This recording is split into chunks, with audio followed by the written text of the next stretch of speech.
manfaat apa-apa keberadaan mereka. Bahkan Allah menyebutkan illa khabala, kecuali hanya kekacauan semata. Dan bahkan kalau seandainya kita memperhatikan di dalam tafsir yang diterbitkan dari Kementerian Agama Republik Indonesia, dibahas secara khusus khabala ini Bapak dan Ibu. Kata khobalan diambil dari kata khabala yabkhulu khablan wa khobalan yang berarti kerusakan. Pada mulanya kerusakan pada anggota badan. Ungkapan khubilat yaduhu artinya tangannya terpotong dan rusak. Kemudian dipakai untuk hal-hal yang maknawi.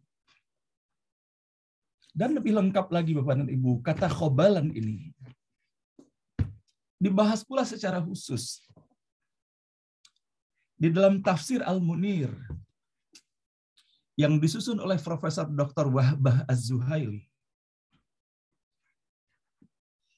Bahwa khobala diartikan kerusakan, keburukan, adu domba, dan penanaman perbedaan.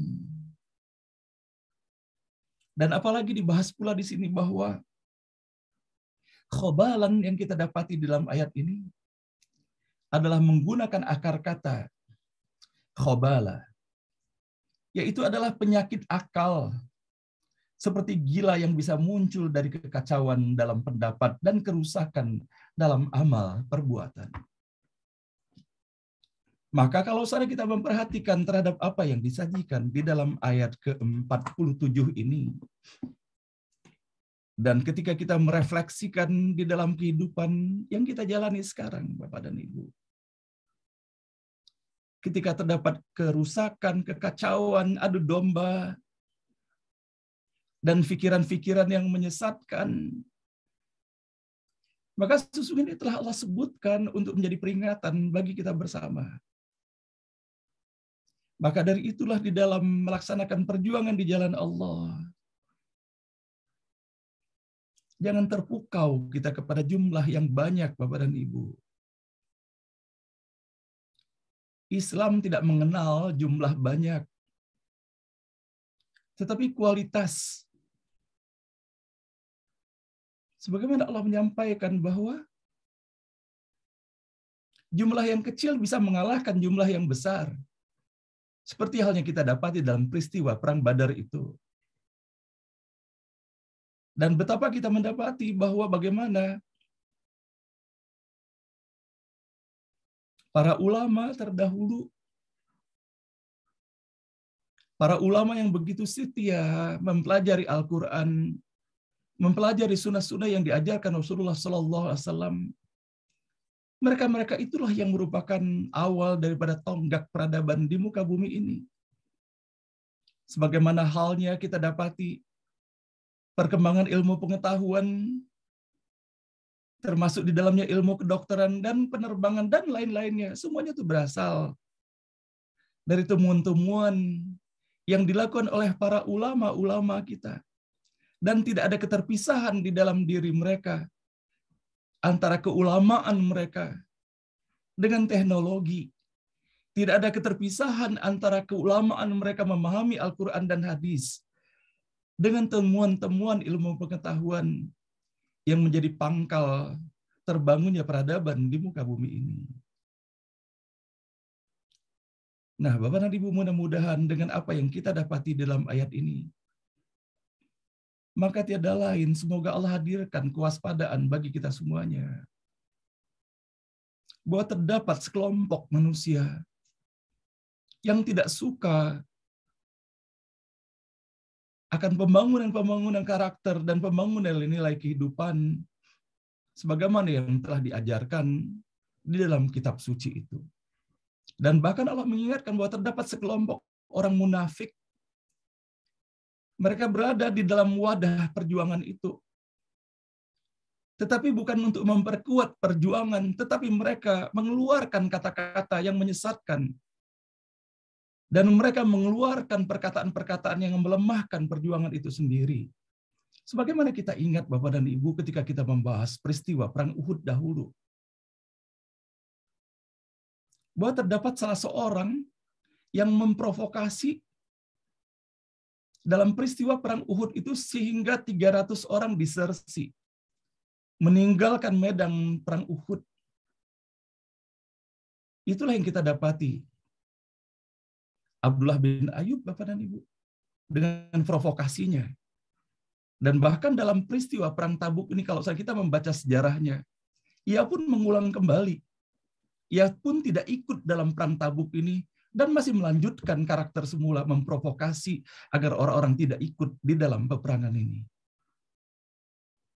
Nah, sehingga hal ini menjadi pengingat bagi kita semuanya, karakter. Maka semoga Bapak dan Ibu, kita terpilih menjadi bagian dari hamba-hamba Allah yang terus berjihad di jalan Allah, berjuang di jalan Allah, dan semoga kita dan anak keturunan kita terjauhkan dari tipologi karakter orang-orang yang munafik, hipokrit di dalam kehidupan ini. Mereka berada di tengah kelompok, tetapi yang mereka lakukan adalah mengeluarkan kata-kata yang mengacaukan dan melemahkan semangat. Inilah yang Allah sinyalir dan sampaikan kepada kita semuanya. Dan Allah tegaskan di dalam ayat ke-48, laqad ibtaghul fitnata min qabl wa qallabu lakal umur hatta ja'al haqq wa dhaharu amrullahi wa hum karihun. Sebelum itu mereka sudah berusaha membuat keonaran dan memutarbalikkan persoalan bagimu sampai datang kebenaran dan perintah Allah akan terbukti meskipun sangat mereka benci. Inilah yang didapati Bapak dan Ibu dalam sejarah kehidupan Rasulullah SAW, betapa kelompok orang-orang munafik itu. Kemudian mereka melihat bahwa bagaimana kebenaran dan kemenangan terdapat pada diri Rasulullah SAW. Dan kekalahan dan kehancuran sejati terdapat pada diri mereka. Dan bahkan kehancuran yang mereka dapati itu bahkan terwariskan sampai dengan kita sekarang ini bisa mempelajari bahwa bagaimana Allah telah menjadikan mereka sebagai contoh-contoh daripada orang-orang yang telah melakukan perbuatan-perbuatan hipokrit, munafik di dalam kehidupannya. Mudah-mudahan Bapak dan Ibu yang dirahmati Allah, dengan kita mendapati ayat-ayat ini, Allah jadikan kita menjadi sosok, menjadi pribadi yang terus berupaya menjernihkan hati, menjernihkan kualitas keimanan dan ketakwaan kita kepada Allah Subhanahu wa taala. Menyadari bahwa begitu banyaknya godaan-godaan yang bisa terhadirkan dalam kehidupan ini. Iblis telah memohon persetujuan kepada Allah, telah melakukan komitmen dan telah diizinkan oleh Allah untuk melakukan penggodaan kepada keturunan Adam dari depan, dari belakang, dari kiri dan kanan. Sehingga kita harus waspada Bapak dan Ibu, tiada lain kita hanya memohon mengantarkan doa kepada Allah dan terus meningkatkan kualitas sujud kita di hadapan Allah Subhanahu wa taala. Mudah-mudahan melalui setiap huruf, setiap kata dan ayat yang kita baca di pagi hari ini terus menjadi cara kita beristighfar, mohon ampun kepada Allah atas segala dosa dan kesalahan kita. Dan semoga pula melalui setiap huruf, setiap kata dan ayat yang kita baca di pagi hari ini menjadi cara kita memohon kepada Allah, semoga Allah semakin membukakan itu rahmat, barakah, dan ridha Allah Subhanahu wa taala. Namun satu hal yang ingin saya sampaikan Bapak dan Ibu, bahwa meskipun Allah telah mengingatkan bahwa ujian-ujian akan datang di seputar kita, dan bahwa akan terus terdapat upaya-upaya memadamkan cahaya Allah, namun Allah telah memberikan garansi kepada kita semuanya. Di dalam surah At-Taubah ayat ke-32 yang telah kita baca beberapa waktu yang lalu, yuriduna ayyutfi'u nurallahi biafwahihim wa ya'ballahu illa ayyutimma nurahu walau karihal kafirun. Mereka hendak memadamkan cahaya agama Allah dengan mulut dan ucapan-ucapan mereka. Tetapi Allah menolaknya, malah berkehendak menyempurnakan cahayanya, walaupun orang-orang kafir itu tidak menyukai. Begitu dalam surah As-Saff, dalam surah ke-61 ayat ke-8, yuriduna liyutfi'u nurallahi biafwahihim wallahu mutimmu nurihi walau karihal kafirun. Mereka hendak memadamkan cahaya agama Allah dengan mulut dan ucapan mereka, tetapi Allah tetap menyempurnakan cahayanya meskipun orang-orang kafir itu membencinya. Dan begitu juga kita bisa mendapati Bapak dan Ibu untuk menjadi kewaspadaan bagi kita semuanya. Kita harus mengenal siapa sahabat kita namun kita harus pun mengenal siapa sesungguhnya musuh kita. Di dalam ayat ke-64 Allah menyampaikan pada surah kelima Al-Maidah, dan orang-orang Yahudi itu berkata, tangan Allah terbelenggu. Sebenarnya tangan mereka lah yang dibelenggu dan mereka lah yang dilaknat disebabkan apa yang telah mereka katakan itu. Padahal kedua tangan Allah terbuka. Dia Allah memberi rezeki sebagaimana Dia kehendaki.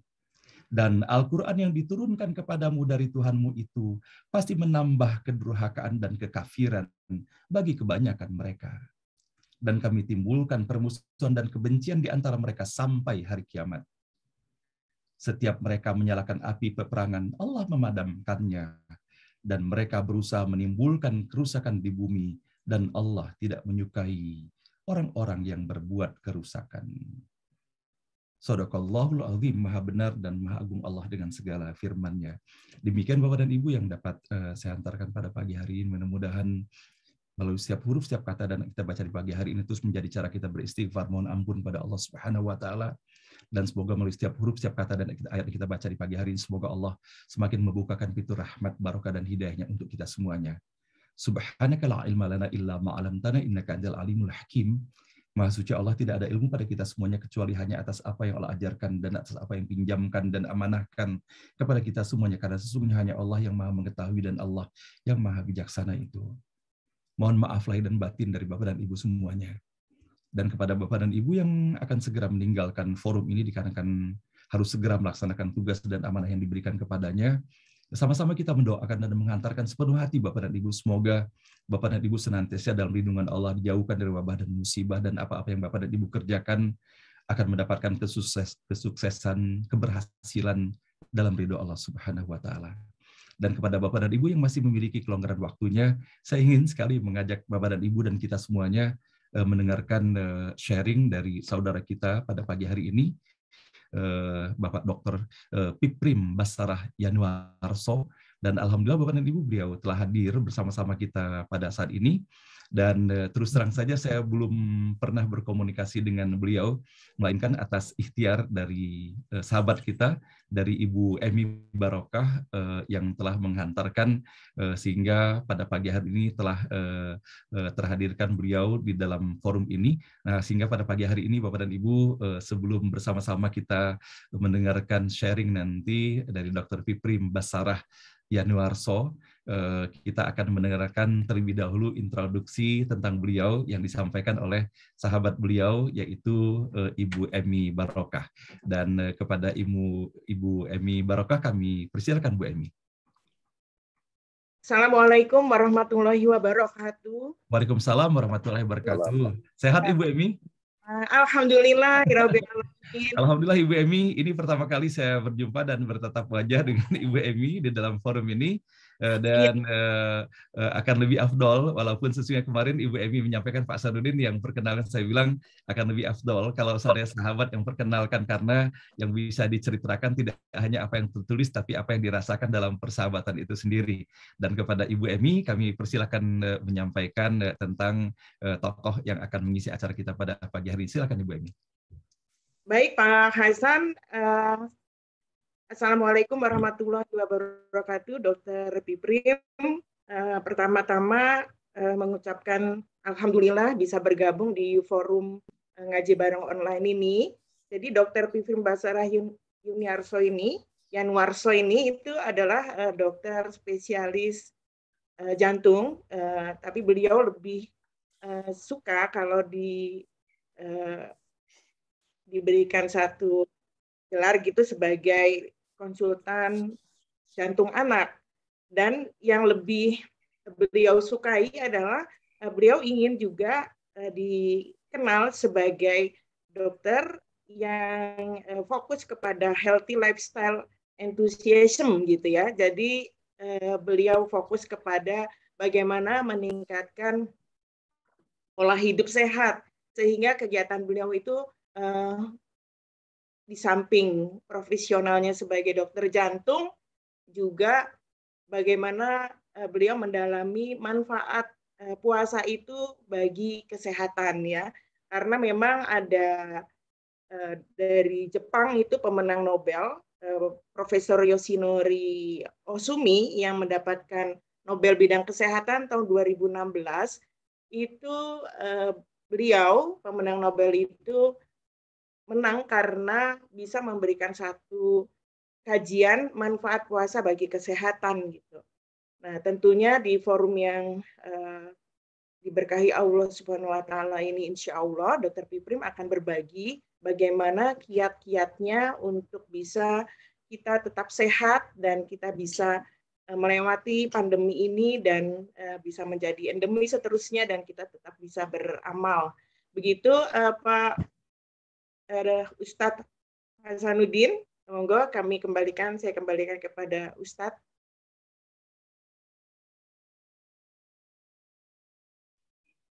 Terima kasih Bu Emi atas introduksi yang disampaikan untuk tamu kita pada pagi hari ini. Assalamualaikum warahmatullahi wabarakatuh, Dr. Piprim. Waalaikumsalam warahmatullahi wabarakatuh. Alhamdulillah dokter, kami bahagia sekali dokter atas kehadiran dokter pada pagi hari ini dan salam silaturahim ya dokter. Mudah-mudahan silaturahim kita dirahmati, diberkahi dan diridhoi Allah. Dan pada pagi hari ini, alhamdulillah di forum ini masih bersama kita dengan 637 orang dokter, dan kami insya Allah dengan seksama siap mendengarkan sharing dari Dr. Piprim pada pagi hari ini. Tanpa memperpanjang lagi, kepada Dr. Piprim kami persilakan. Baik, terima kasih Ustadz Hasanuddin. Tadi saya juga menyimak kajiannya, Masya Allah, mengingatkan kita semua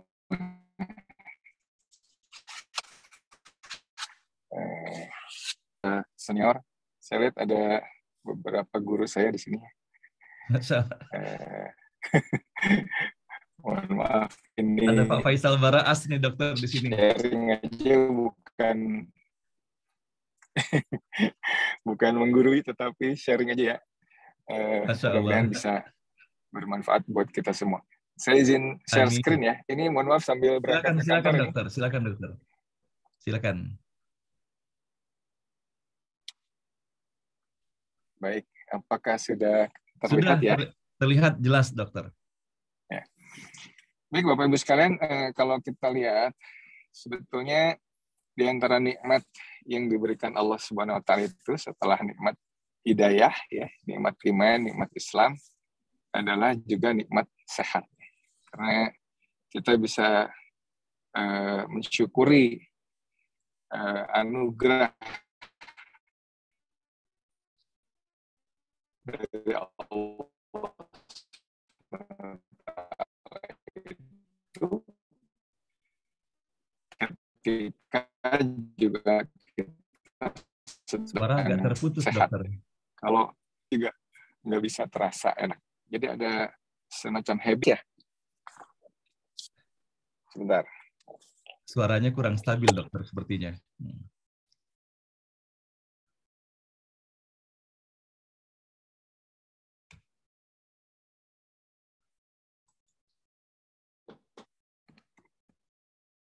Mohon bersabar Bapak dan Ibu, sepertinya beliau terpental dari forum Zoom ini. Oke, beliau sudah masuk lagi.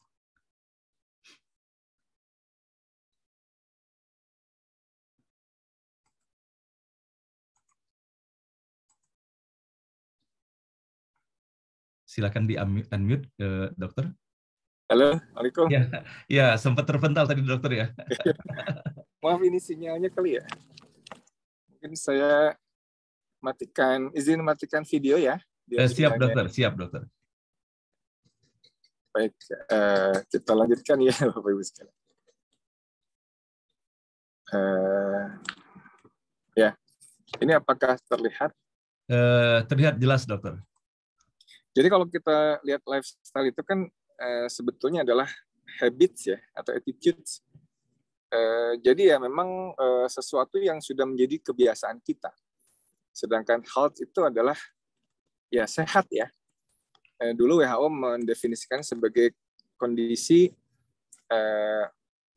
kesehatan fisik, mental, dan sosial. Tidak hanya bebas dari penyakit dan kecacatan ya.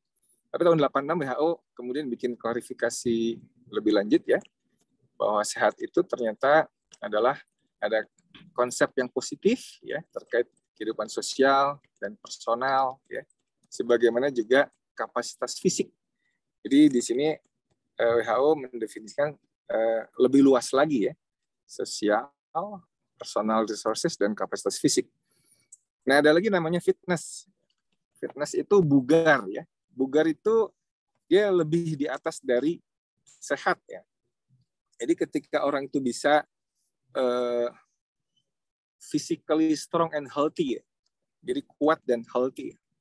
Kalau di dunia fitness itu manusia yang disebut bugar atau kuat itu kalau dia mampu mengangkat beban seberat tubuhnya gitu. Jadi kalau orang 70 kilo dia bisa mengangkat beban 70 kilo. Itu yang disebut dengan bugar atau kuat, ya. Tapi ya, ini ada salah satu legenda Melody Croton ini bisa ngangkat banteng, ya. Tapi dia bisa ngangkat banteng ini bukan langsung bisa, tapi dia memang sejak kecil, ya, dia dikasih anak banteng sama orang tuanya. Ini mungkin mirip dengan Khabib, ya. Khabib Nurmagomedov itu sejak kecil dikasih beruang buat sparring partnernya. Akhirnya dia jadi jago gulat. Nah, ini Melody Croton ini juga hanya begitu, ya. Sih anak banteng makin lama makin gede dia bisa ngangkat banteng dewasa. Ini nggak benar apa enggak legenda. Nah, Bapak Ibu sekalian, kalau dari sisi yang praktis sebetulnya kita mengenal yang disebut dengan kesehatan metabolik, ya. Dilakukan survei pada masyarakat Amerika dewasa pada tahun jurnalnya 2018-an, ya. Jadi belum terlalu lama. Surveinya ini antara 2009 sampai 2016. Apa saja yang dinilai, ya, mungkin saya resumekan saja, ya. Jadi kira-kira ini sehat metabolik itu didefinisikan pada jurnal itu kalau ini lingkar perut, ya, itu maksimal setengah dari tinggi badan. Kemudian tekanan darah itu 120/80 maksimal. Gula darah puasa di bawah 100, HbA1c di bawah 5,7, trigliserid di bawah 150, HDL kolesterol di atas 40 kalau pria, wanita di atas 50. Nah, ini poinnya 1 sampai 6 tuh nggak boleh dicapai dengan tanpa obat apapun. Jadi tensinya normal tanpa obat, gitu, ya. Gula darah normal tanpa obat dan seterusnya. Nah, berapa persen masyarakat Amerika yang kemudian mampu lulus dari ini, ya, ternyata nggak banyak, Bapak Ibu sekalian. Ya, secara overall hanya 12% orang Amerika yang lulus 77-nya. Jadi yang 88% itu dia nggak lulus. Artinya ada masalah dalam kesehatan metaboliknya. Hatta walaupun pada orang-orang yang berusia muda, ya. Ini yang 20 sampai 39 tahun itu kita lihat di sini hanya 23%. Artinya 77%-nya juga nggak sehat walaupun usianya masih muda. Nah, bahkan orang-orang yang normal weight itu juga cuma 31% yang sehat metaboliknya. Ya. Sehingga di jurnal ini dia bilang bahwa prevalence dari kesehatan metabolik orang-orang Amerika itu sangat rendah, even in normal weight individuals. Jadi pada orang yang nggak gemuk itu pun kesehatan metaboliknya cukup rendah. Nah, inilah yang mereka bilang kita itu butuh healthier lifestyle, gitu, ya. Jadi gaya hidup yang lebih sehat yang perlu dilakukan untuk mencapai kesehatan tadi, karena syaratnya tanpa obat, gitu, ya. Sekarang ini kan sangat jarang orang-orang yang bisa tanpa obat dalam hidupnya, ya. Setidak-tidaknya obat hipertensi, ya, kalau udah sepuh-sepuh itu pasti minum obat-obat hipertensi atau obat gula, gitu, ya. Kita ingin tanpa obat-obatan. Suara saya apakah masih bisa didengar, Ustaz? Jelas, dokter. Ya, terima kasih. Nah, jadi apa sih lifestyle yang bikin sehat itu? Kalau kita umat Islam sebetulnya gampang, tinggal contoh aja bagaimana Rasulullah SAW itu pola hidupnya ya, sehingga beliau itu nggak sakit-sakitan sampai beliau wafat ya. Nah, ada yang disebut dengan new lifestyle diseases. Jadi ada penyakit gara-gara gaya hidup. Dan inilah sebetulnya yang menggerogoti BPJS ya, menggerogoti asuransi kesehatan ya.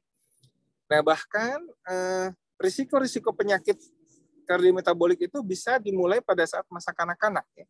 Sekarang ini banyak anak-anak yang menjadi obes di masa pandemi ketika dia sekolah jarak jauh ya, sekolah online, kemudian orang tuanya saking pingin anaknya anteng gitu ya, dikasih segala macam snack di depan mejanya itu dan dikasih minuman, segala macam minuman ya, yang manis-manis gitu ya.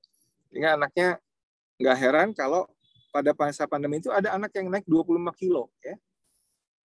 Nah, jadi kalau dia sudah obes pada saat kanak-kanak, maka dewasanya ini sangat berisiko ya untuk mengalami berbagai penyakit. Nah, ini sedikit epidemiologi obesitas pada anak-anak.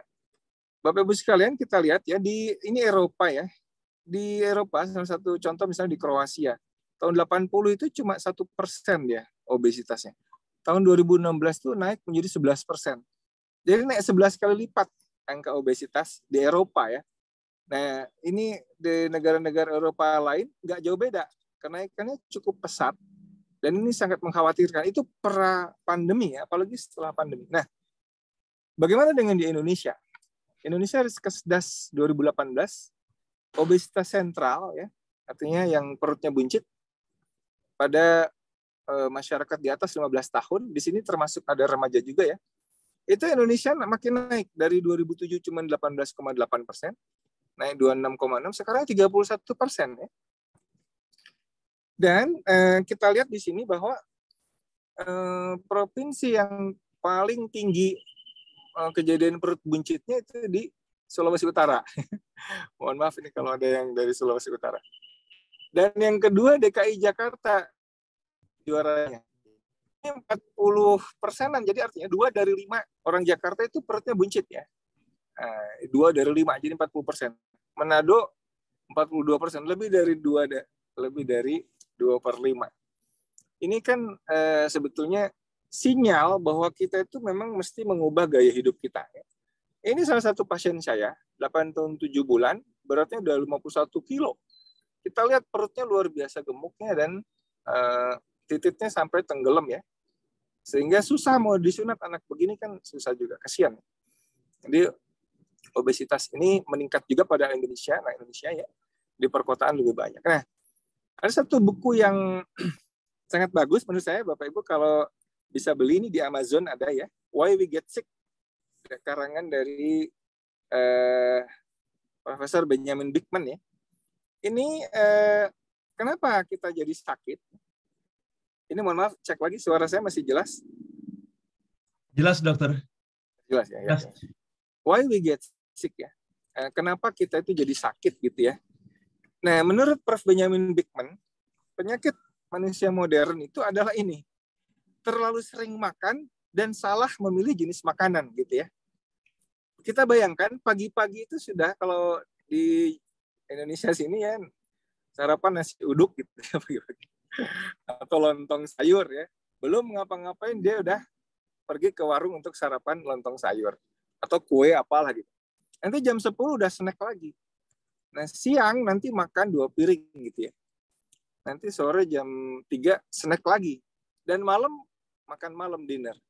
Nanti jam 10 malam sebelum tidur habis nonton TV makan lagi snack.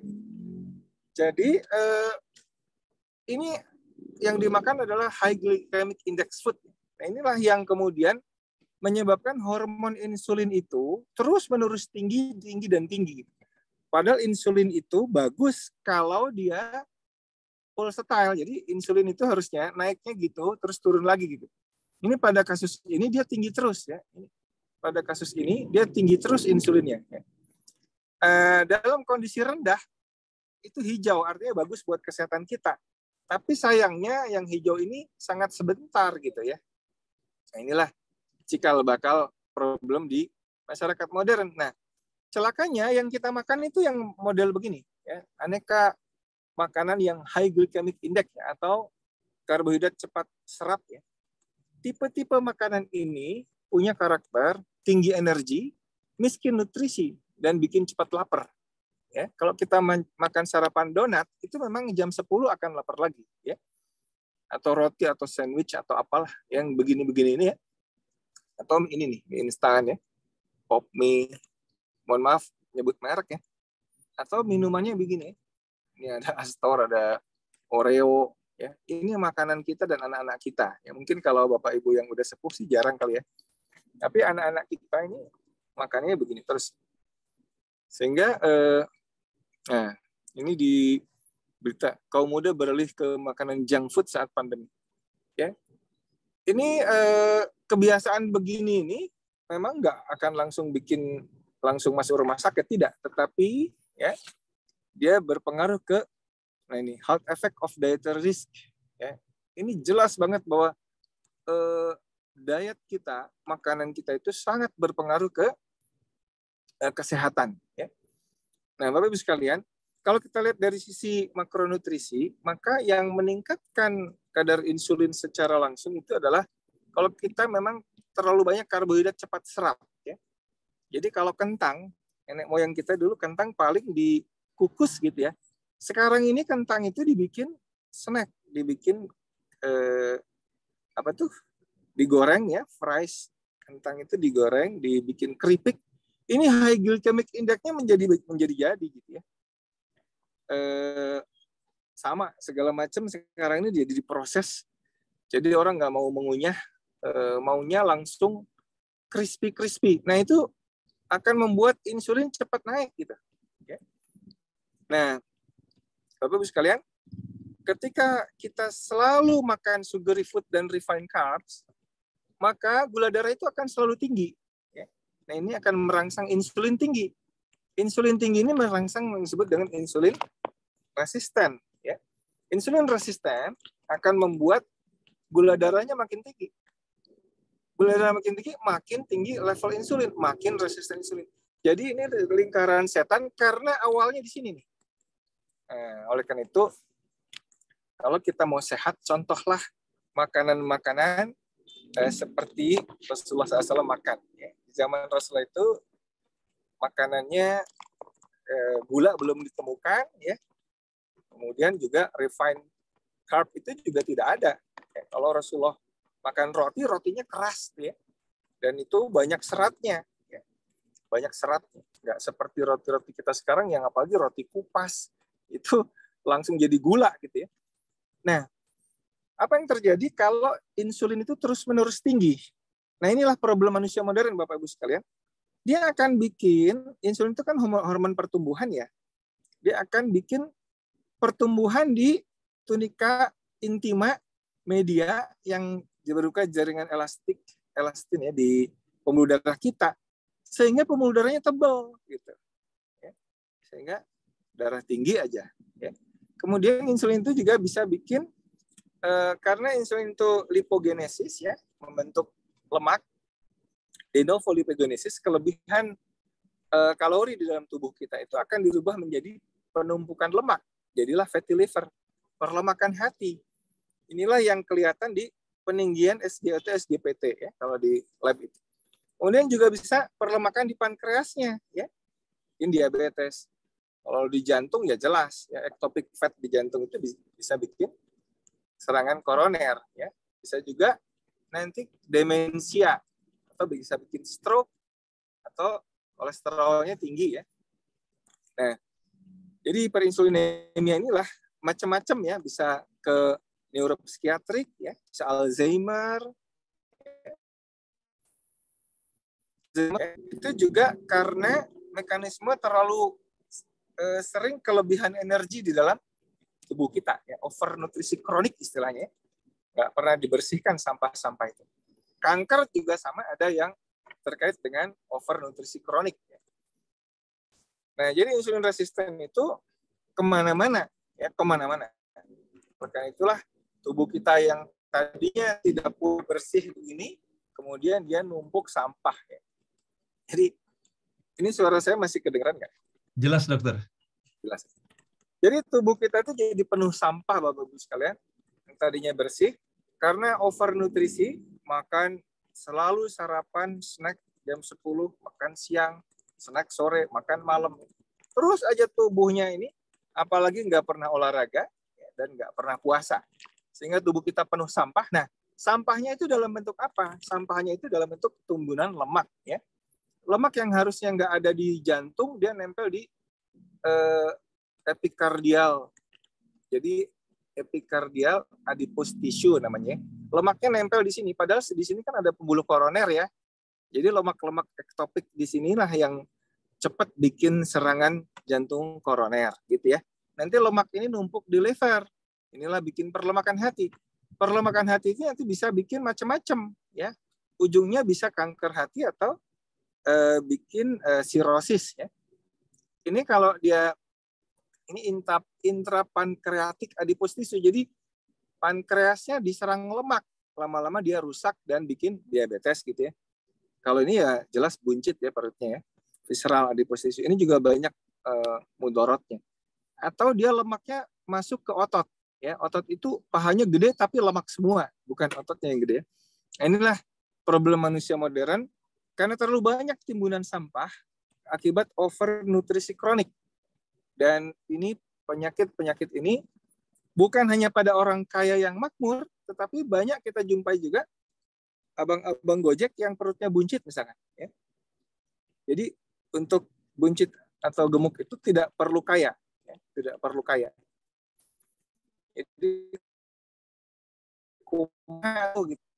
Jadi solusinya sebetulnya nih kita kembali ke Hippocrates ya. Hippocrates dulu bilang setiap orang itu punya dokter dalam dirinya. Kita hanya harus membantunya bekerja. Nah, sayangnya dokter yang ada dalam tubuh kita itu tidak kita bantu pekerjaannya ya. Malah banyak diribetin oleh kita sendiri. Nah, kata Hippocrates juga makan saat Anda sakit adalah memberi makan penyakitnya. Hippocrates sering puasa dan sering menggunakan puasa sebagai resep untuk pasiennya. Ya. Ini juga kata Sir William Osler, father of modern medicine. Tugas pertama dokter bukan mengobati, bukan meresepkan obat, tapi edukasi masyarakat. Nah, ini juga Benjamin Franklin bilang, the best doctor gives the least medicine. Dokter yang paling bagus itu adalah yang ngasih resep paling sedikit obatnya ya. Nah, jadi Bapak Ibu sekalian, bagaimana menghilangkan sampah itu? Insya Allah kita bisa mengaktifkan janitor intraseluler. Kita itu punya petugas kebersihan di dalam tubuh kita, tetapi kita pensiunkan gitu ya, gara-gara gaya hidup kita. Nah, bagaimana kita mengaktifkan janitor intraseluler? Ini mungkin inti dari materi kita pagi ini. Ada janitor intraseluler itu ada satu organel, satu sel yang disebut dengan organel ya. Organel dalam sel yang disebut dengan lisosom. Lisosom itu pH-nya 4,5 ya. Sangat asam dan mengandung semua enzim untuk pencernaan protein, pencernaan lemak, pencernaan karbohidrat, dan juga nukleasis. Ya. Dan inilah janitor yang sangat berjasa sebetulnya untuk menghancurkan sampah-sampah dalam tubuh kita. Nah, lisosom itu bersama dengan autofagosom, itu dikenal dengan autofagi ya. Tadi mungkin di pengantar Ibu Emu sudah menyebutkan bahwa ketika manusia itu dibiarkan, ini ada dua hal utama ya. Kalau dia puasa dan dia exercise ya. Jadi intinya kalau energinya dipakai, baik energinya dipakai karena puasa ya, jadi kekurangan energi maupun exercise karena dipakai. Jadi kalau puasa itu kurang asupan, kalau exercise itu energinya dipakai. Kedua hal ini menyebabkan autofaginya diaktifasi gitu ya. Nah, autofagi itu apa sih? Autofagi itu diawali dengan autofagosom, ya, pembentukan vesikel, mengelilingi sampah. Nanti kalau udah terkelilingi, diketemukan dengan janitor tadi. Jadi si sampahnya ini dihancurkan, nanti akan didaur ulang. Gitu. Nah, ya. Nah, autofagi ini bisa ke mana-mana fungsinya, tapi intinya adalah pembersihan dari sampah-sampah dalam tubuh kita. Dia hanya aktif kalau ada kekurangan nutrisi, ya, kekurangan nutrisi. Jadi itu terjadi pada puasa, ya, pada puasa. Nah, ini Dr. Yoshinori Ohsumi ini pemenang Nobel karena menemukan mekanisme detail dari autofagi tahun 2016. Kata Prof. Yoshinori Ohsumi, hidup itu sebetulnya harus equilibrium atau tawazun kalau bahasa Islamnya, ya, seimbang antara sintesis dan degradasi protein. Jadi antara pembentukan protein dan penghancurannya. Manusia modern itu penyusunannya terus yang dibentuk. Penghancuran proteinnya tidak pernah terjadi gitu, ya, atau jarang sekali terjadi penghancuran protein. Itulah sebetulnya biang kerok dari penyakit-penyakit dunia modern. Bapak Ibu sekalian, mohon maaf, ini suara saya masih kedengaran? Jelas, dokter. Oke. Jadi autofagi itu sebetulnya ada triase, ya. Kalau kita ingin melihat orang itu sehat atau tidak hidupnya, lihat autofaginya itu aktif atau tidak. Karena ketika orang itu sehat, pasti autofaginya itu aktif, gitu. Autofagi aktif kalau apa? Kalau dia banyak puasa, banyak olahraga, gitu. Nah, kalau orang mager, nggak pernah gerak, makan melulu, udah pasti autofaginya nggak aktif, dan kemudian ada masuk ke disease state, ya, penyakit. Jadi autofagi itu adalah apa istilahnya, triase, ya, yang menentukan nih kamu bakal sakit bakal enggak. Coba lihat aktivitas autofaginya, ya. Nah, Bapak Ibu, penelitian tentang autofagi ini banyak sekali, ya. Ini sayang sekali yang meneliti begini-begini kebanyakan non-muslim, ya. Tapi kita bisa mengambil manfaat ilmunya dari mereka-mereka ini, karena ambillah hikmah itu dari mana saja dia berasal. Jadi autofagi bisa housekeeping, Bapak Ibu sekalian. Housekeeping itu menghabiskan sampah-sampah yang tidak berguna. Contoh, sampah timbunan protein salah cetak, ya. Tubuh kita itu kan, sel-sel itu tugasnya mencetak protein, ya. Kalau makin sepuh itu banyak yang salah cetak protein.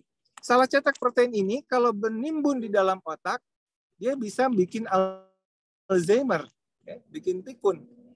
Nah, autofagi, orang yang rajin puasa panjang, ya, tapi nutrisinya juga mesti bagus, ya. Nanti saya akan jelaskan bahwa puasa itu nggak terus-terusan puasa, harus ada episode makan juga, ya, makan yang. Ini akan menghancurkan protein salah cetak di otak, ya. Makanya intermittent fasting itu bisa sebagai salah satu cara untuk mencegah Alzheimer atau kepikunan. Kemudian autofagi juga bisa sebagai imun response. Jadi dia bisa untuk ketika kita ada serangan virus, ya, kita bikin puasa, maka kita aktifkan autofaginya, dan kemudian innate immunity kita itu jadi dahsyat luar biasa, ya. Alih-alih sel kita dibajak, virusnya yang kita bajak duluan, kita hancurkan dengan puasa di awal serangan, ya. Nah, ini dia autofagi. Pentingnya mengaktifkan autofagi pada saat-saat awal serangan penyakit, ya. Jadi ketika kita masuk ke katabolik sementara, ya, nggak usah lama-lama, sebentar masuk katabolik, itu sel imun kita nggak akan katabolik, dia tetap anabolik, ya. Dia tetap dapat glukosa melalui mekanisme gluconeogenesis, tetapi sel-sel yang lainnya masuk ke autofagi.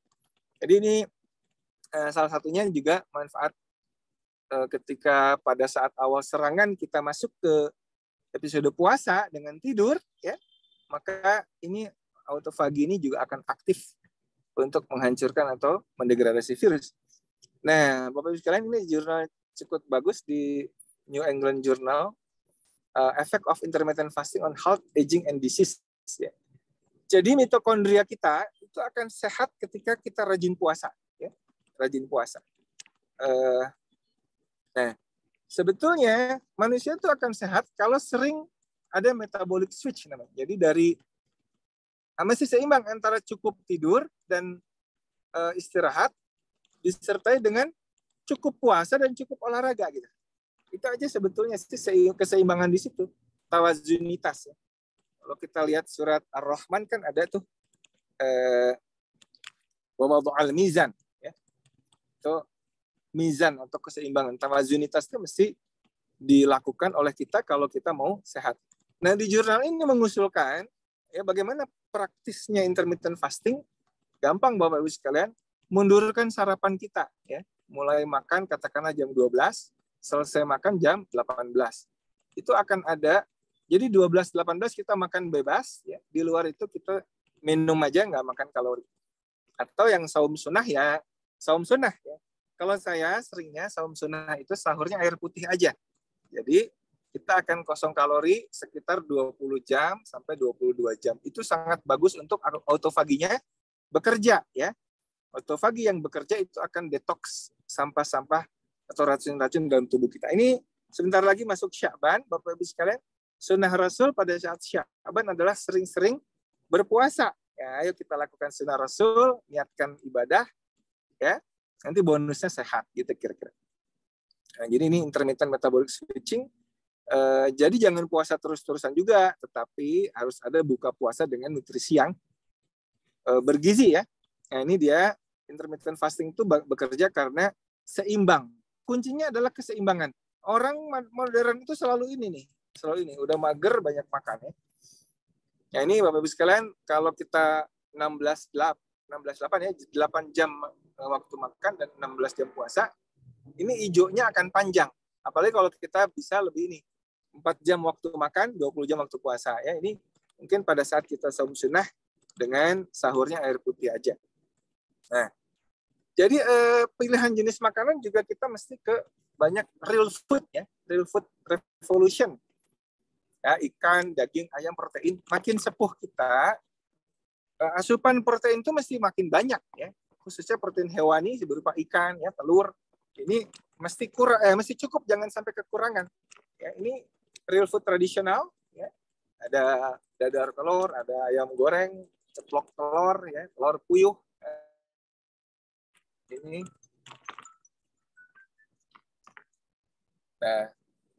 Nah, hal yang lain selain puasa adalah olahraga, Bapak Ibu sekalian. Meskipun kita sudah sepuh, jangan lupakan olahraga, ya. Ini contoh Deddy Corbuzier ini walaupun karena cytokine storm dia cepat recovery karena olahraganya rajin. Nah, sebetulnya ini perintah dari Rasulullah SAW. Ya. Mukmin yang kuat lebih baik dan lebih dicintai Allah daripada mukmin yang lemah. Dan pada keduanya ada kebaikan. Orang beriman tuh dicintai Allah. Walaupun lemah, dia dicintai. Tapi kalau orang beriman itu kuat fisiknya, Allah lebih cinta lagi. Dan lebih baik lagi gitu ya. Jadi orang beriman tentu saja dengan beriman saja dia sudah lebih baik, ya, lebih bagus gitu daripada dia tidak beriman. Tetapi kalau orang beriman dan kuat, dia akan lebih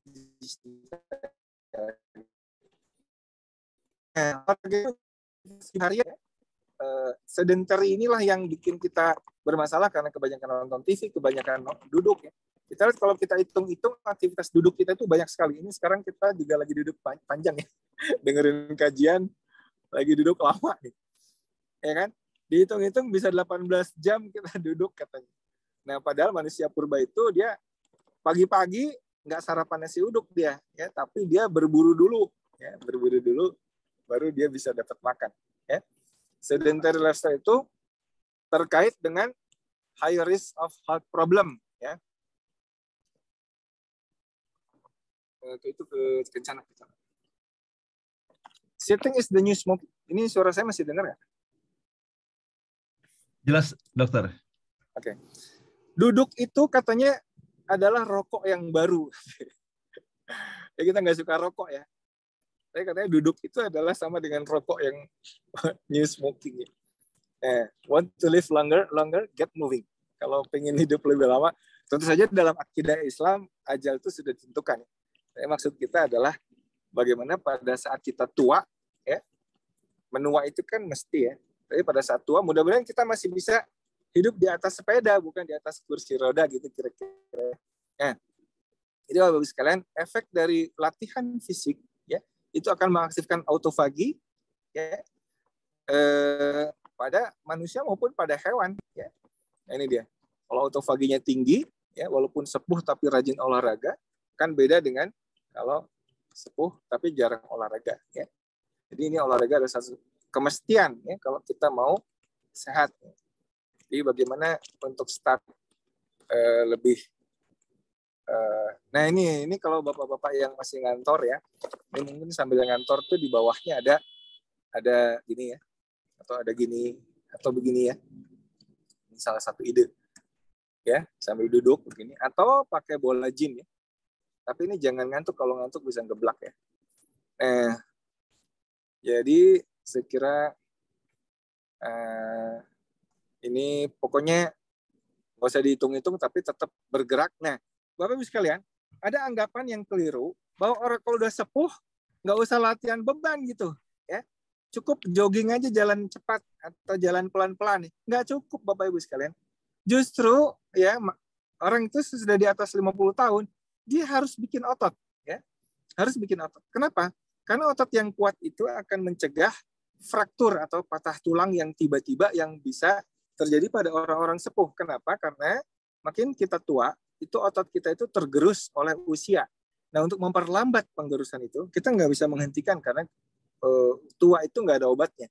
Tapi kita bisa memperlambat ya dengan cara banyak olahraga beban ya. Olahraga beban itu apa aja? Nah, ini contohnya Bapak Ibu sekalian. Misalnya squat ya. Hanya sekedar bangun duduk dari kursi itu udah akan menguatkan otot ini. Ya, coba aja bangun duduk. Nanti kalau udah bisa baru squat yang beneran dari jongkok ya. Ini lunges nih, pegangan kursi. Ini juga bisa ya. Ini hati-hati. Ini 90 derajat ya. Jangan sampai lututnya begini. Nggak boleh ya. Ini kalau lunges begini. Nanti lihat di YouTube bisa gerakan-gerakannya. Nah, atau nempel di dinding lalu duduk begini ya. Ini wall squat namanya. Ini juga menguatkan otot ini, quadriceps femoris ya. Jadi otot paha yang kuat itu sangat penting agar kita tidak tiba-tiba pas turun tangga patah gitu ya. Naudzubillah ya. Nah, atau kalau masih begini mungkin pakai tangga ya, bisa juga tangga gitu. Naik turun tangga, nanti naik turun kursi ya. Ini sederhana. Ya, atau gini, slide lunges. Nanti slide-nya bisa saya bagi ya. Atau plank. Nah, sekedar begini aja juga penting untuk menguatkan otot core ya namanya. Nah, ini shoulder plank juga bisa dikerjakan ya, apa 30 detik dulu ya atau 1 menit ya. Nanti ini agak lebih berat ini. Tricep dips hati-hati kalau baru mulai dengan begini dulu. Atau begini dulu nih, wall push up. Jadi Bapak Ibu yang belum kuat push up bisa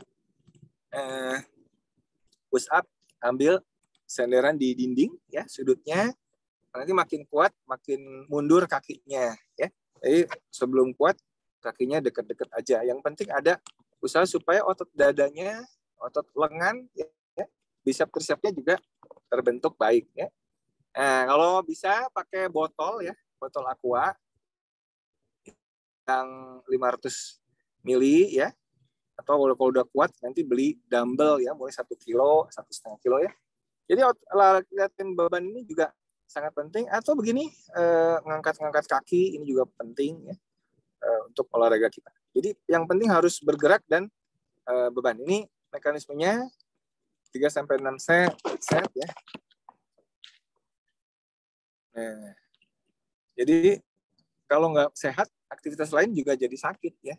Olahraga itu masalahnya adalah tidak bisa digantikan orang lain. Sekaya apapun kita, kalau kita punya investasi properti di mana-mana, tetap olahraga itu mesti kita kerjakan sendiri ya. Nggak bisa diwakilkan dengan orang lain ya, dengan pegawai kita nggak bisa juga. Ya. Bugar itu hanya bisa dicapai melalui olahraga. Ya. Puasa dan olahraga itu satu paket ideal agar kita sehat ya. Di samping itu juga pilihan jenis makanan yang tadi itu. Jadi Bapak sekalian, ini salah satu contoh. Ini kita bisa push up di mana saja. Ini di masjid ada sholat syuruk ya, isyraq. Ini bisa kita lakukan push up. Nah, ini squat kalau yang sudah kuat bisa begini Bapak Ibu sekalian. Sambil sampai jongkok, kalau belum kuat bisa duduk di kursi ya. Nah, ini yang disebut lunges ya. Nah, lunges begitu ini lutut ini jangan sampai gitu ya. Nah, atau bisa main-main sama cucu ya. Nah, push up didudukin cucu udah ini. Jadi saya kira kalau mau lebih bagus bisa pakai alat namanya TRX ya, itu tali yang seperti itu ya. Ini kita bisa enjoy sama cucu sambil olahraga ya. Nah, itu kayak gitu. Jadi saya kira Bapak Ibu sekalian pentingnya olahraga itu tidak akan tergantikan. Nah, ini dia penutupnya, bahwa setelah kita kajian subuh tadi dengarkan sambil tahsin, kemudian dengarkan tafsirnya ya, sholat, kajian ruhiyah, jangan lupa Bapak Ibu sekalian olahraga, kemudian saum, ya. Kemudian juga tidur dan restnya harus cukup, dan healthy eating. Jadi saya kira inilah kunci dari gaya hidup sehat, warisan dari Rasulullah SAW dan para leluhur ya, yang banyak dilupakan oleh manusia modern. Intinya adalah tawazunitas kita dalam berkegiatan. Ya, saya kira itu dulu mungkin. Terima kasih. Masya Allah. Masya Allah, Dokter Fiprim, terima kasih sekali atas sharing yang dihantarkan pada pagi hari ini dan membuat kita terhenyak ya, dikarenakan banyak sekali apa yang disampaikan oleh Dokter Fiprim tadi itu sebetulnya menohok juga, terutama buat diri saya pribadi, Dokter. Dengan bertambah usia ini, sekarang seperti halnya yang dokter sebutkan tadi, bertambahnya berat badan dan sebagainya, itu ada pada diri saya juga, Dokter. Begitu ya mengenai pola makan, sehingga pada pagi hari ini saya yakin Bapak dan Ibu kita mendapatkan suntikan yang luar biasa dari apa yang diawali oleh Fiprim dalam sharingnya pada pagi hari ini. Namun kalau melihat betapa pentingnya yang dokter sampaikan pada pagi hari ini, Dokter Fiprim ya, ini boleh jadi hanya prolog ya untuk sharing-sharing berikutnya. Sepertinya tidak cukup hanya sekali ini, dikarenakan begitu pentingnya hal ini, dikarenakan tidak hanya untuk kita ketahui, tetapi yang paling penting adalah bisa kita laksanakan. Nah, Dokter, pada pagi hari ini banyak sekali saya di antara para peserta yang dokter sendiri mengenal baik mereka semuanya, dan kita juga telah mendapati pertanyaan-pertanyaan yang dihantarkan atas apa yang dilakukan dalam kesehariannya. Namun sebelum kita merambah kepada pertanyaan-pertanyaan yang ada dalam kolom ini, saya ingin mengundang seseorang, mudah-mudahan Dokter Fiprim akan surprise juga dengan kehadiran Bapak Alban. Kepada Pak Alban kami persilakan, tolong di-unmute audionya Pak Alban. Tolong di-unmute Pak Alban. Oke. Assalamualaikum Pak Alban. Salam ke Pak Alban. Ya, waalaikumsalam. Saya sangat kenal dengan Dokter Fiprim. Masya Allah. Oke, silakan. Bila berkenan, tolong dibuka videonya. Oh, boleh sebentar ya. Saya buka. Oke, silakan, silakan.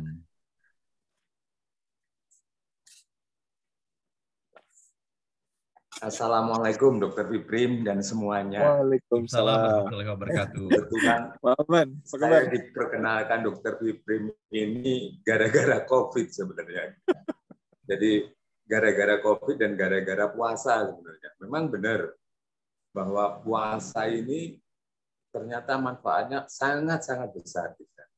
Tapi ya mungkin karena saya tuh termasuk garis keras ya. Puasanya mungkin kadang-kadang sampai agak lama, sampai kadang-kadang diperingatkan sama Dokter Fiprim, jangan terlalu lama, nanti badan kamu habis loh. Gitu. Oke, tapi pada prinsipnya apa yang dibilang Dokter Fiprim itu benar banget. Mungkin kalau boleh saya simpulkan ya, untuk menghadapi penyakit dan mungkin juga bahkan mungkin saya ini lagi belajar sama seseorang teman yang namanya Pak Bambang, gimana sih kita itu nggak menua terlalu cepat gitu kan. Bahkan istilah ininya tuh reverse aging, kita menjadi muda lagi gitu. Benar yang dibilang Dokter Fiprim itu. Tua itu bukan berarti menghilangkan latihan beban. Itu benar banget. Jadi kalau boleh saya simpulkan, yang paling penting gitu kan. Kebetulan usia saya juga hampir sama dengan Dokter Fiprim, udah di atas 50 gitu kan. Yang paling pertama itu menenangkan pikiran. Terus yang kedua, rajin-rajinlah puasa. Walaupun sudah tua, rajin-rajinlah puasa. Terus yang ketiga, tidurlah dengan baik. Tidur yang nyenyak. Itu penting sekali. Keempat, berolahragalah mulai yang paling ringan. Jalan kaki, gitu kan. Terus jangan diam aja di rumah gara-gara COVID. Itu sangat penting. Dan alhamdulillah kita di Indonesia ya. Di Indonesia ini dikaruniai sesuatu yang sangat luar biasa, yaitu matahari sepanjang tahun. Walaupun musim hujan selalu ada matahari.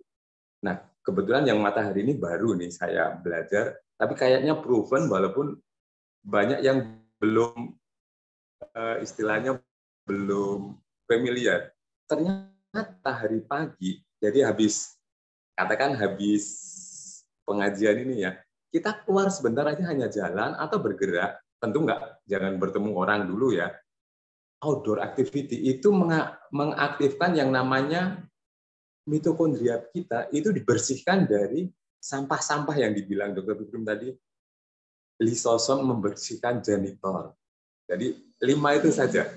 Lakukan hal yang sangat sederhana, yaitu tenangkan pikiran, berpuasalah, terus banyak bergerak, tidur yang bagus, kenalah sinar matahari 30 menit sehari.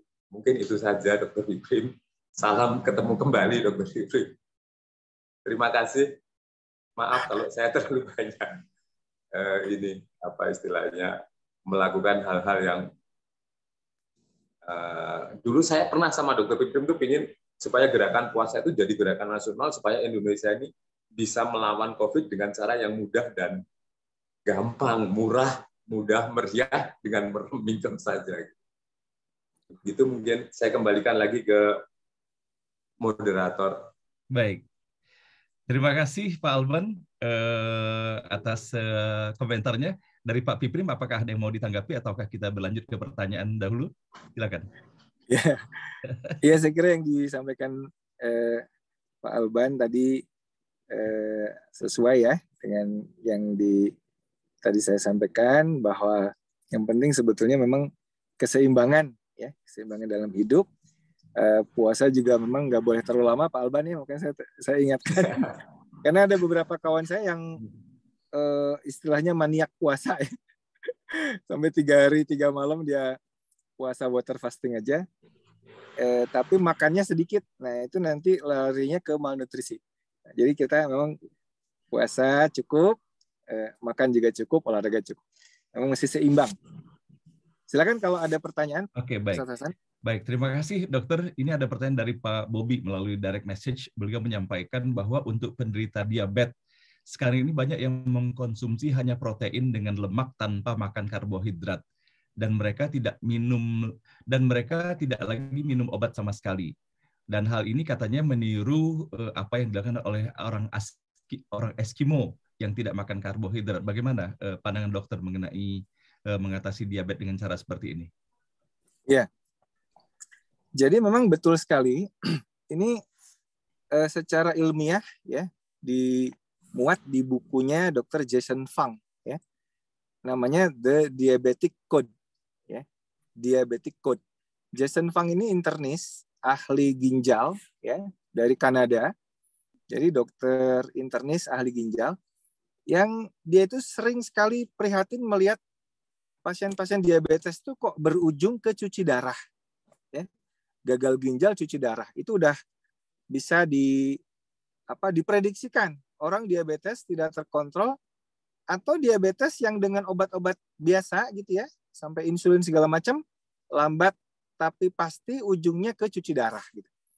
Nah, kemudian dia meneliti, ini sebetulnya pada orang-orang diabetes ini memang tubuhnya itu, apalagi yang sudah lanjut ya, memang dia itu sudah jenuh oleh karbohidrat, oleh gula. Jadi dia udah istilahnya udah jenuh, udah nggak bisa lagi memproses karbohidrat atau gula. Nah, oleh itulah dia mengemukakan salah satu konsep puasa dan stop karbohidrat ya, hanya dengan protein dan lemak saja itu bisa mereverse diabetesnya. Saya kira teori ini bisa dibuktikan ya. Jadi gini ya, kalau saya biasanya gini, sebuah teori atau konsep pola makan atau diet, kalau kita mau cek dia benar atau tidak arahnya, kita cek saja parameter objektif. Ya. Nah, 7 parameter kesehatan metabolik itu bisa menjadi jurinya, ya, anjuran siapa yang lebih benar. Ya. Nah, nanti kalau kita ingin melihat satu konsep atau katakanlah pola diet kita atau gaya hidup kita benar atau tidak, coba cek di 7 parameter tadi, ya, lingkar perutnya, gula darah puasanya, HbA1c, trigliserid, tekanan darah, HDL kolesterol. Ya, kalau itu semakin membaik, berarti gaya hidup kita benar, gitu aja ya. Apapun dikatakan orang, kalau itu membaik, berarti gaya hidup kita benar. Nah, pasien diabetes, kalau dia bisa lepas dari obat, HbA1c-nya bisa normal, 5, ya. Kan dia sebut diabetes kalau HbA1c 6,5 ke atas. Kalau dia dengan pola itu benar, normal, nggak pakai obat, ya berarti dia benar gitu. Ya, itulah yang mungkin bisa kita jadikan juri adalah 7 parameter kesehatan metabolik tadi. Saya kira itu Pak Hasan. Ya. Baik dokter. Dan masih ada waktu ya dokter ya? Ya mungkin bisalah sampai 10 menit lagi ya. Oke, baik dokter. Ini ada pertanyaan dari Bu Erna Mohtar yang disampaikan melalui kolom direct message juga. Beliau menyampaikan bahwa beliau ini sudah sejak lama sekali sudah membiasakan puasa Senin Kamis itu.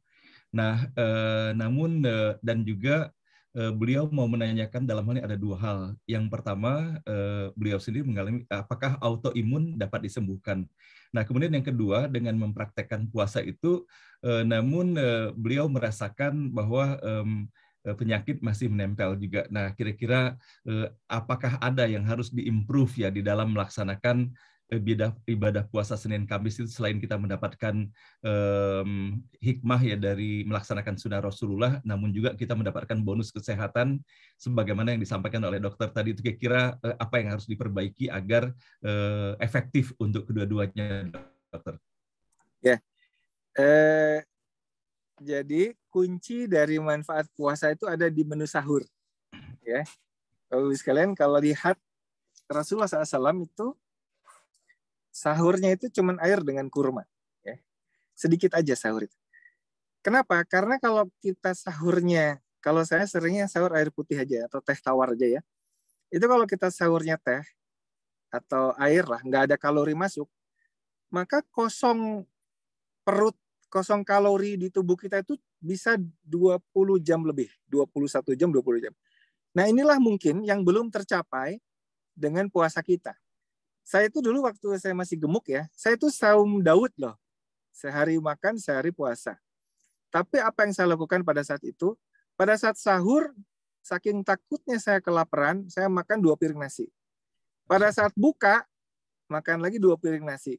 Habis Isya, makan lagi, jadi sehari itu bisa 5 piring nasi. Besoknya pada saat nggak puasa, karena mumpung nggak puasa, saya makan sehari itu bisa 5 atau 6 piring nasi. Jadi saum Daud saya itu nggak bermanfaat gara-gara pola makan yang salah. Jadi ini memang kalau kita mau ambil sunnah Rasul itu satu paket. Rasulullah SAW itu sahurnya itu hanya air dan kurma, ya beberapa butir saja gitu. Jadi saya kira mungkin Ibu kalau belum merasakan banyak manfaat puasa, coba cek sahur kita berapa banyak, buka puasa kita berapa banyak. Di situ mungkin kuncinya, ya diperbaiki dulu itu. Jadi kalau mau makan banyak, mungkin di maghrib sama ba'da taraweh boleh makan banyak, tapi coba sahurnya air putih aja. Jadi konsep kosong lambung agak lama, tapi makan banyak dan cukup ya, dipadatkan. Itu kayak konsepnya OCD-nya Deddy Corbuzier ya. Itu akan mengaktifkan autofagi dan akan banyak mendetoks sel-sel yang tidak sehat di dalam tubuh kita. Ya, bisa dicoba, Bu. Tapi bisa bertahap ya. Saya kira itu. Baik, terima kasih dokter. Berikutnya dari Pak Kunto Baikuni, beliau menanyakan untuk tibun nabawi dan herbal sebagai cara terapi kesehatan, terutama relevansinya dengan gaya hidup manusia modern. Bagaimana pandangan dokter? Dan kedua, sejauh mana metodologi tersebut melengkapi atau mendukung manfaat kedokteran modern? Ya, sebetulnya yang disebut dengan Tibun Nabawi kan konsep-konsep pengobatan yang dianjurkan Rasul atau dibiarkan oleh Rasul, ya kan? Jadi Rasulullah sendiri bukan dokter. Ya, Rasulullah itu bukan dokter. Beliau nabi, pembawa risalah. Namun gaya hidup yang beliau anjurkan, konsep-konsep kesehatan yang beliau sampaikan, itu insya Allah pasti benarnya, ya. Asal syaratnya adalah ada hadis sahih tentang itu. Nggak boleh klaim, ya. Ini gaya ini dianjurkan Rasul, padahal klaim aja hadisnya nggak jelas misalkan, ya. Jadi nggak boleh klaim. Nah, apapun yang ada di dalam hadis itu sebagai Muslim kita yakin pasti benarnya. Namun demikian, panduan yang ada dalam Quran dan Sunnah itu panduannya bersifat umum.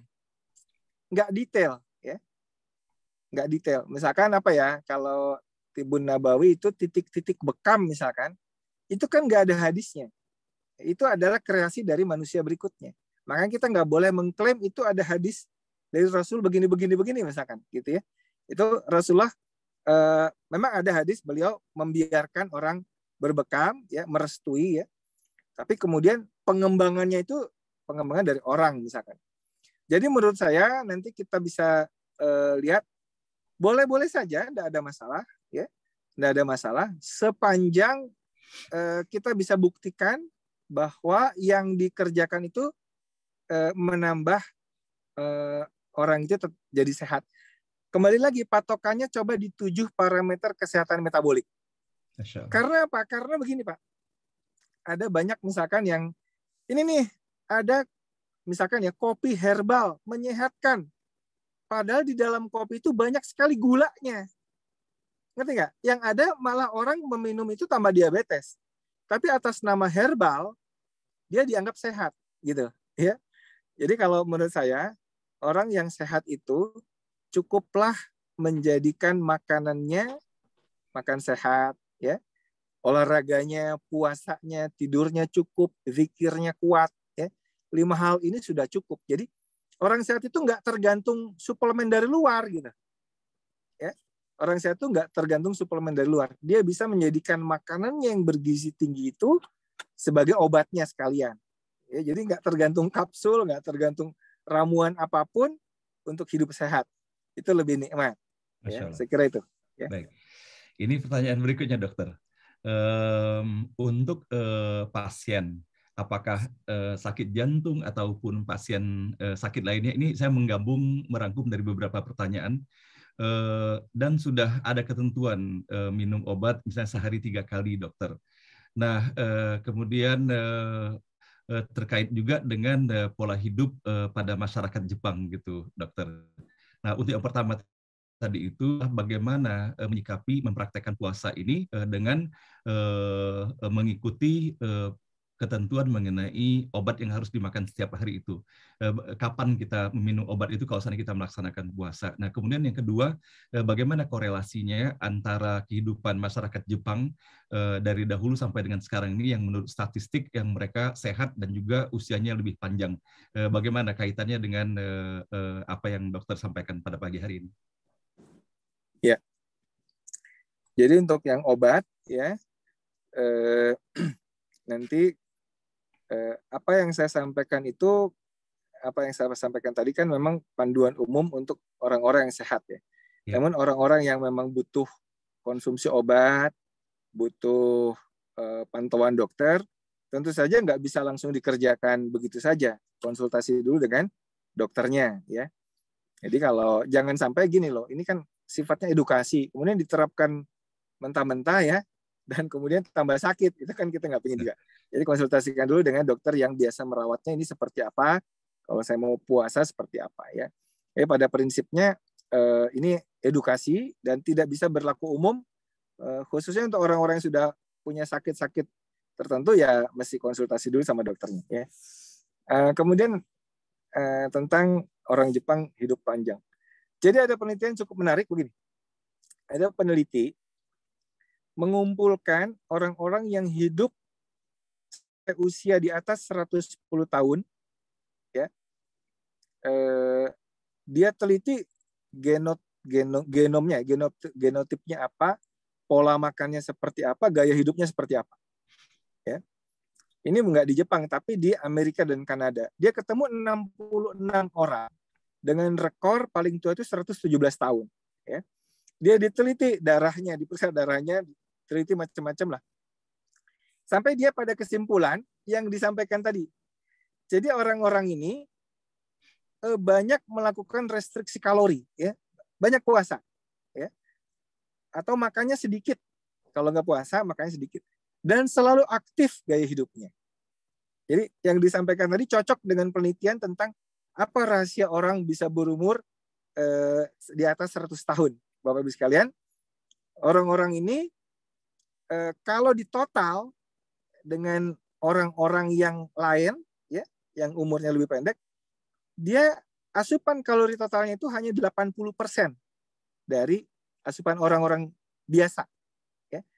Tapi tidak sampai bikin malnutrisi. Gitulah. Jadi nutrisi esensialnya tetap dia penuhi dengan baik.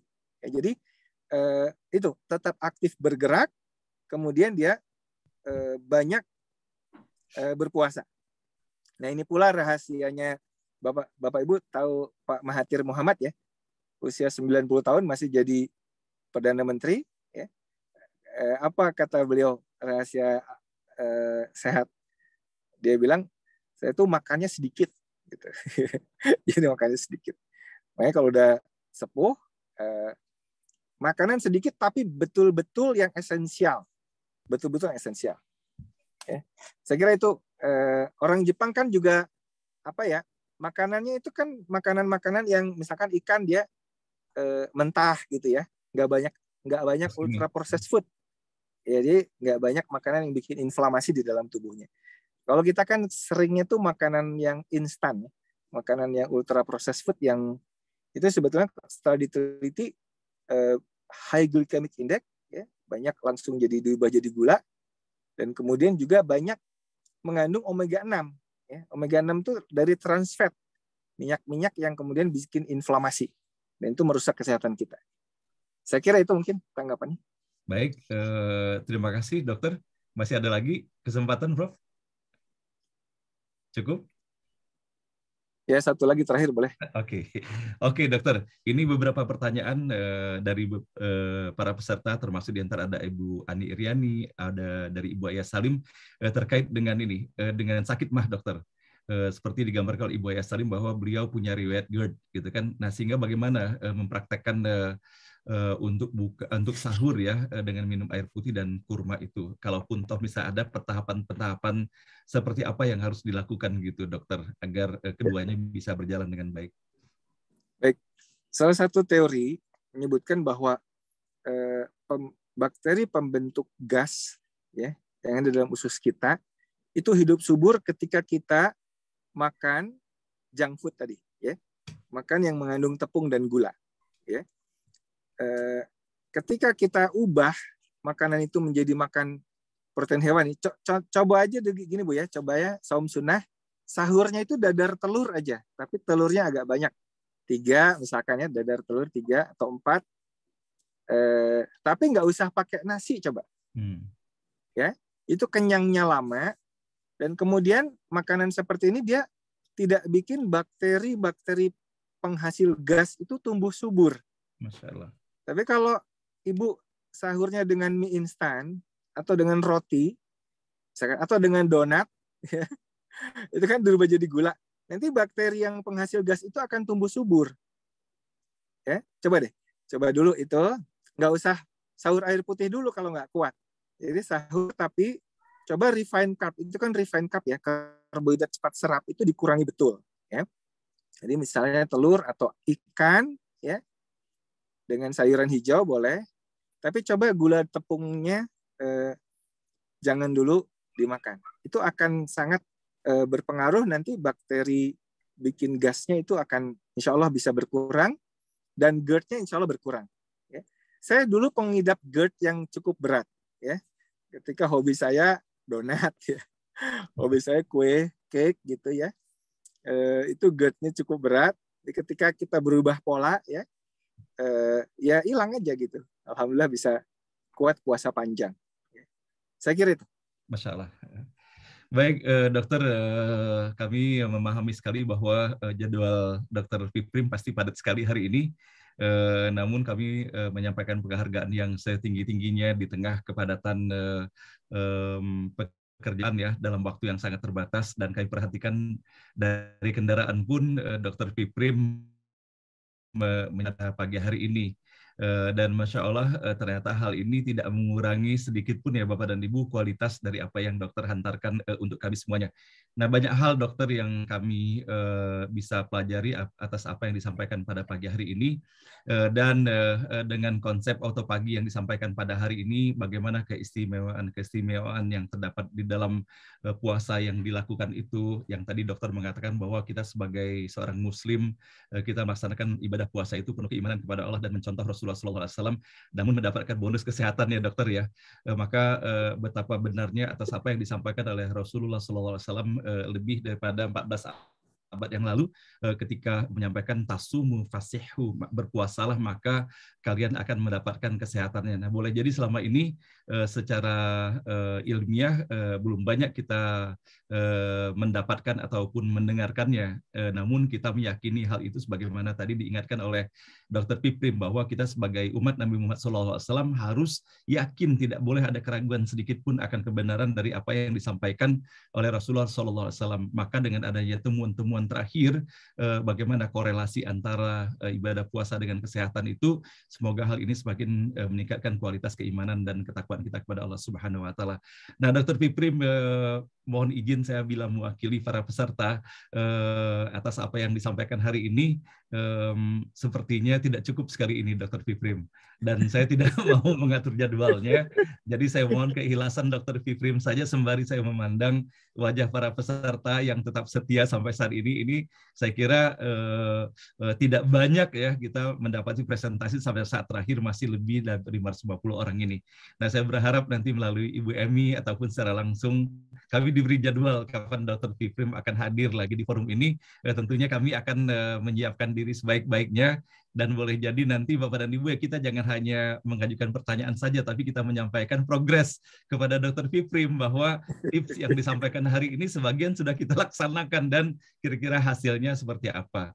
Dan kemudian yang berikutnya Dr. Piprim, saya mohon izin pula kepada Bapak dan Ibu mewakili Ibu menanyakan apabila ada link-link yang bisa kami ikuti, apakah itu di YouTube atau mungkin ada grup ya auto pagi, mungkin bisa di-share kepada kita dokter agar kita bisa lebih intensif lagi mengikuti tips yang dokter sampaikan untuk kami semuanya.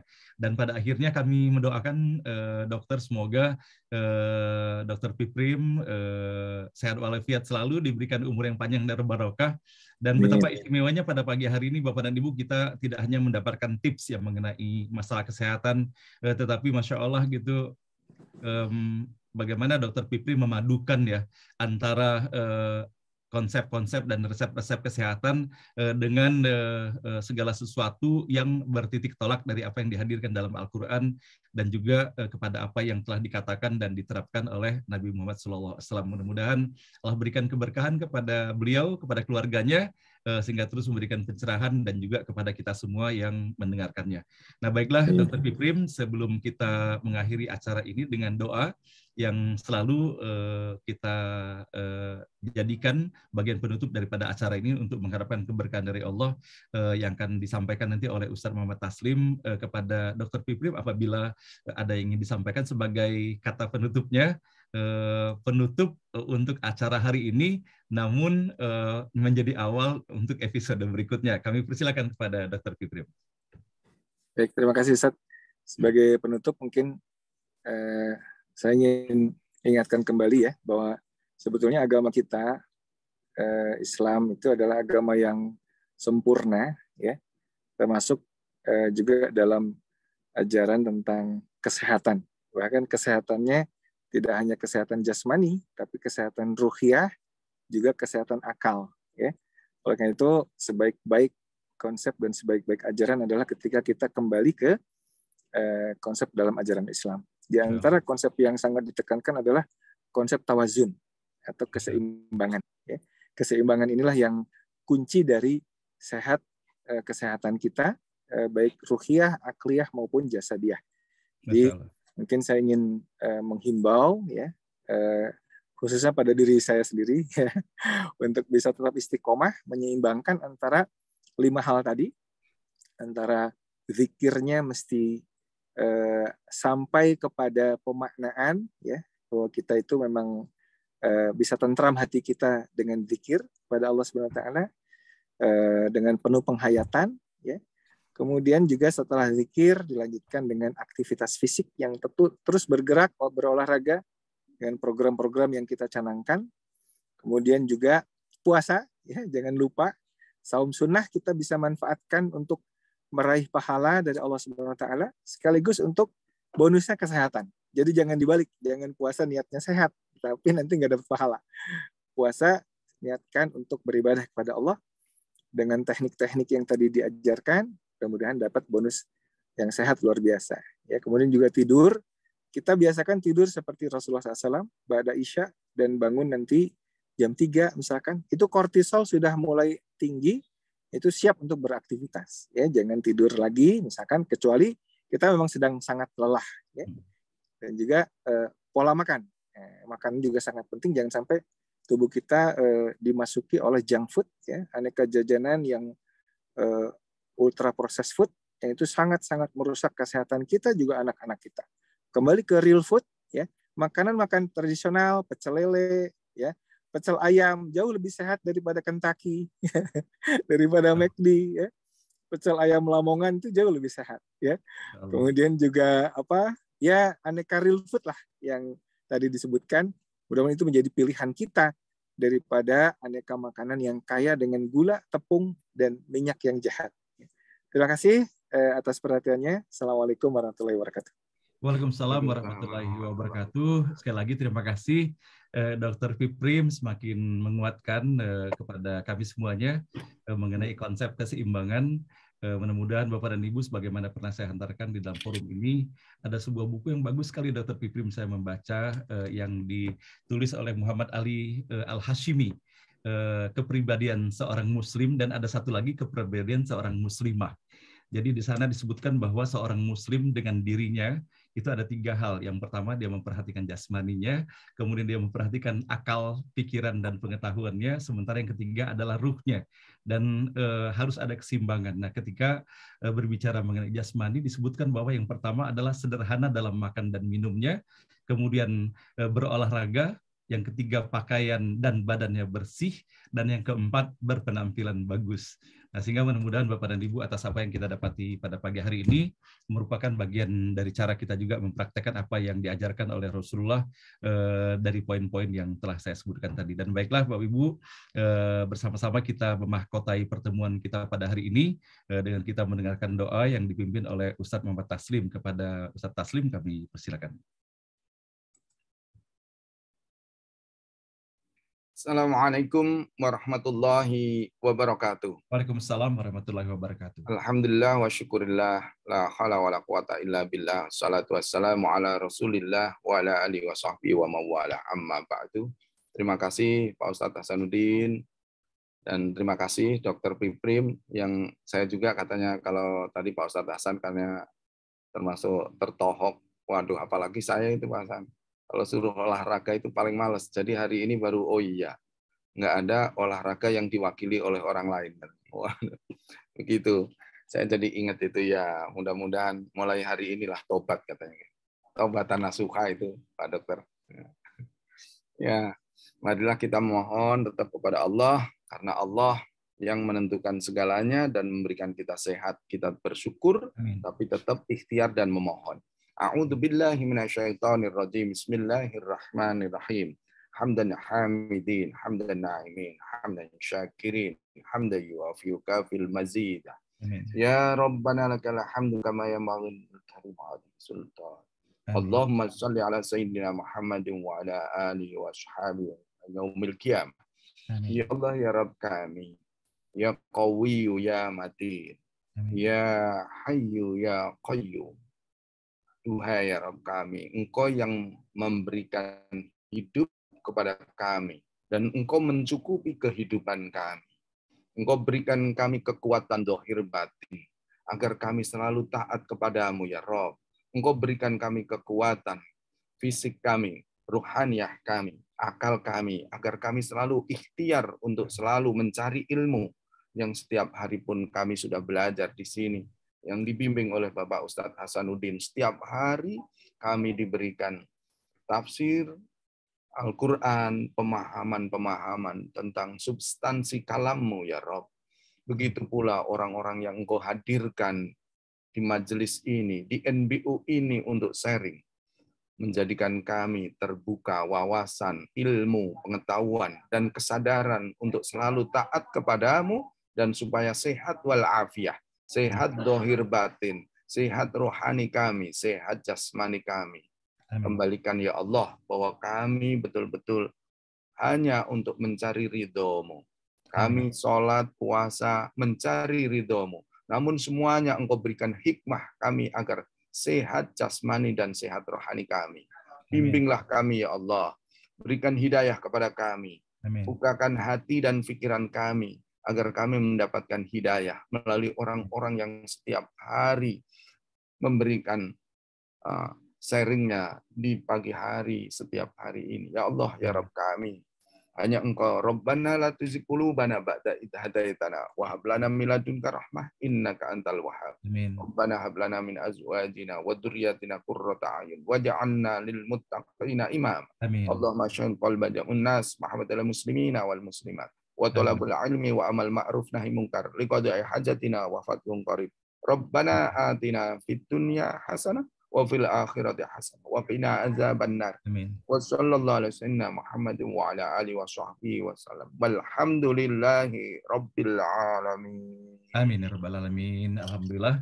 Terima kasih Ustadz Taslim atas doa yang telah dihantarkan pada pagi hari ini. Semoga doa yang diijabahkan oleh Allah Subhanahu wa taala untuk kita semuanya.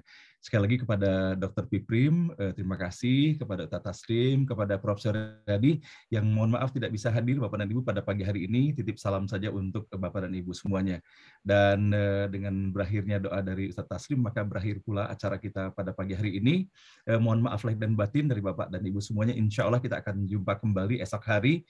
Dan mohon doa restu juga semoga kita bisa menghadirkan narasumber yang bernas bagaimana yang kita dapati pada hari-hari dalam sharing acara beranda ini. Dan kepada Ibu Emi yang telah menjabatani silaturahim dengan Dr. Piprim, terima kasih, semoga segala keberkahan yang didapati dalam sharing Dr. Piprim menjadi amal ibadah dan ganjaran yang berlipat ganda pula bagi Ibu Emi yang telah menjabataninya. Demikian dari saya, mohon maaf lahir dan batin Bapak dan Ibu, wabillahi taufiq wal hidayah. Wassalamualaikum warahmatullahi wabarakatuh. Waalaikumsalam warahmatullahi wabarakatuh. Terima kasih. Terima kasih banyak. Terima kasih Pak Hasan. Wiranti. Bapak Ibu semuanya. Pak Hasan. Barokah Dr. Pipri. Terima kasih Ustaz Hasan, Dr. Jazakumullah khair. Ustaz Hasan, Ustaz Taslim. Bapak Terima Ibu. kasih Pak Hasan. Assalamualaikum. Sharingnya. Terima kasih Bapak Ibu. Terima kasih Ustaz Hasanuddin. Terima kasih Ustaz Taslim. Pak Kunto. Assalamualaikum. Ibu Sylvia Gunawan. Hasan mana dari itu fitnah background. Mbak Vina, terima kasih Mbak Vina. Warahmatullahi wabarakatuh. Bang Tahrial. Terima kasih Pak Hasanuddin. Pak Hartono, tampil beda nih Pak Hartono hari ini. Terima kasih. Alhamdulillah, sampai jumpa lagi. Ibu Yustika, Assalamualaikum Ibu Yustika, sehat Ibu? Terima kasih. Iya Ibu, nanti kapan sharing lagi ya Ibu? Oke, baik Bapak dan Ibu, kita tutup pertemuan kita pada hari ini. Oh ya Pak Sutresno, mohon maaf tadi pertanyaan tidak sempat tersampaikan Pak Sutresno. Ya ini di Pak di Pekanbaru Pak Sutresno. Oh Masya Allah Pak di Pekanbaru, salam kenal ya Pak Sutresno. Iya, Pak Hasanuddin. Nah, ini dapat silaturahmi dari Pak Taslim nih, alhamdulillah. Halo, Masya Allah. Berkah mohon doanya ya Pak Sutresno ya. Amin. Alhamdulillah. Ini Mewarni, Pak Erwan Yatim. Assalamualaikum Pak Erwan. Terima kasih Pak Taslim. Oke, mohon izin kita tutup Bapak dan Ibu ya. Insya Allah kita jumpa lagi esok hari. Silakan. Assalamualaikum warahmatullahi wabarakatuh. Waalaikumsalam warahmatullahi wabarakatuh.